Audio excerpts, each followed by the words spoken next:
భారతదేశంలో ఏ గడ్డ మీద పుట్టకున్నా కూడా తెలంగాణ గడ్డ మీద మహబూబాబాద్లో పుట్టి ఖమ్మంలో వెలిగిన తెలంగాణ గర్వకరమైన భాషరథి గారి ఈరోజు 100 సంవత్సరాలు కంప్లీట్ చేసుకున్నాడు. సుమారు 100 సంవత్సరాల క్రితము ఈ తెలంగాణ గడ్డ మీద ఒక మహానుభావుడు జన్మించాడు. అతని ఒక దాశరథి.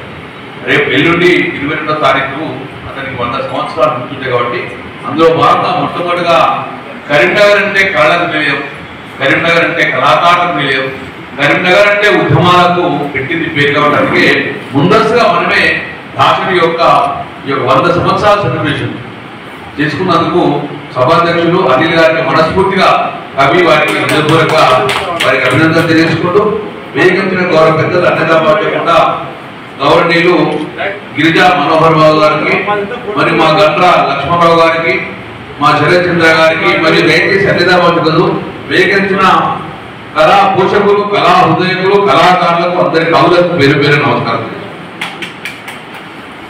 ఒక మనిషి జీవితకాలం 100 సంవత్సరాలు, కానీ తాను చేసిన సేవలు 1000 కాలాలు ఉంటాయని చెప్పేసి నానుడి. 1000 కాలాల పాటు వారిని గుర్తుంచుకుంటాం. జనరల్గా ఇవల్ల చాలా సందర్భాలు చూసినాం.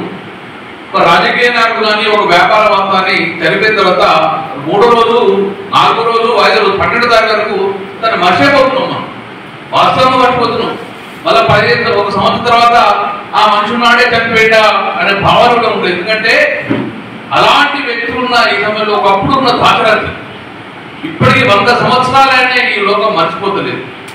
ఈ 100 సంవత్సరాలైన మనం తెలంగాణ మర్చిపోతలేదు. అందుకు కార్యక్రమం వారి స్వార్థరాజకీయ స్వార్థం కోసం చేయలేదు. నైజాంకు వ్యతిరేకంగా సాయుధ పోరాటం చేసిన గొప్ప వ్యక్తి. నైజాంకు వ్యతిరేకంగా కవిత్వం అంది ఇప్పుడు లక్ష్మణరావు చెప్తుండ్రు, నవాబు ఈ తెలంగాణకు పట్టిన బూజు అని చెప్పి బహిరంగంగా చెప్పిన వ్యక్తి దాశరథి. అంటే బూజు అంటే ఎంతకన్నా దరిద్రస్థితి లేదు.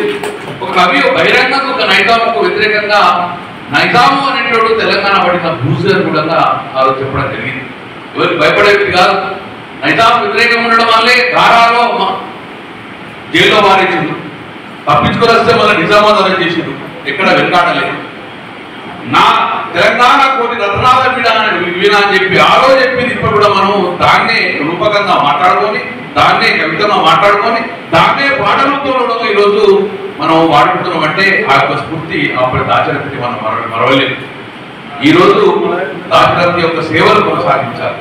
అద్భుతమైన కవితలు కవులు రావాలి. ఈ వేదిక మీద పెద్దలందరూ కూడా వాస్తవంగా ఇప్పుడంటే కళను బతికిస్తారు, కళాకారులు బతికిస్తారు, కవిత్వాన్ని బతికిస్తారు. బహుశా వీరి తదనంతరంగా ఈ కళ బతకాలి, కవి బతకాలి. ఎందుకంటే పవర్ఫుల్ పెన్ కవిత్వం అనేదే పవర్ఫుల్. అందుకోసమే ఈరోజు దాశరథి యొక్క సేవలు, వాస్తవంగా దాశరథి సేవలు నాకే తక్కువ తెలియదు. మీలాంటి వాళ్ళు మన ప్రపంచానికి భావితరానికి చెప్పాలి.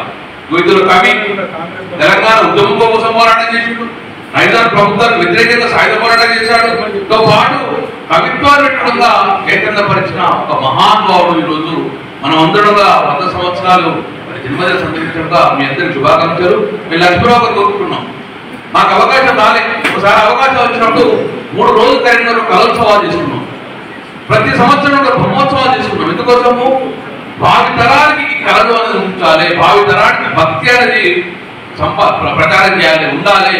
భక్తిని మరవద్దు, కవిత్వాన్ని మరవద్దు అని చెప్పేసి కళోత్సవాలు బ్రహ్మోత్సవాలు కంటిన్యూ చేశాం. ఎక్కడ ఇబ్బంది కాకుండా భక్తి మార్గం ఉండాలి. దేవుడు అంటే భక్తి ఉండాలి, భయం ఉండాలనే విధంగా బ్రహ్మోత్సవ కార్యక్రమం చేసుకున్నాం, కళోత్సవ కార్యక్రమం చేసుకున్నాం. నేను ప్రభుత్వాన్ని రిక్వెస్ట్ చేస్తున్నాను, దాశరథిని మరొకండి.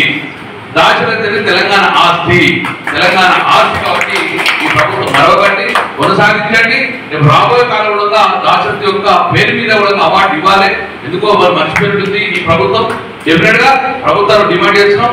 దాశరథి యొక్క పేరు, దాశరథి అనేది ఏ పార్టీ చెందిన దాశరథి అనేది తెలంగాణ యొక్క ఆస్తి. కాబట్టి దయచేసి ఈ ప్రభుత్వం కూడా దాశరథి కొనసాగాలని చెప్పేసి ఈ యొక్క మంచి కార్యక్రమం చేసినందుకు మా యొక్క అనిల్ కుమార్ గారికి, అనిల్ కుమార్ సదా కవి, లక్ష్మణరావు గారు కవి, వీళ్ళందరితో ఇంకా కరీంనగర్కు ఆ కళ పేరు వస్తుంది. కాబట్టి ఇంకా ముందుకు సాగించాలని చెప్పి మనస్ఫూర్తిగా కోరుకుంటూ అనేది బాగుంది.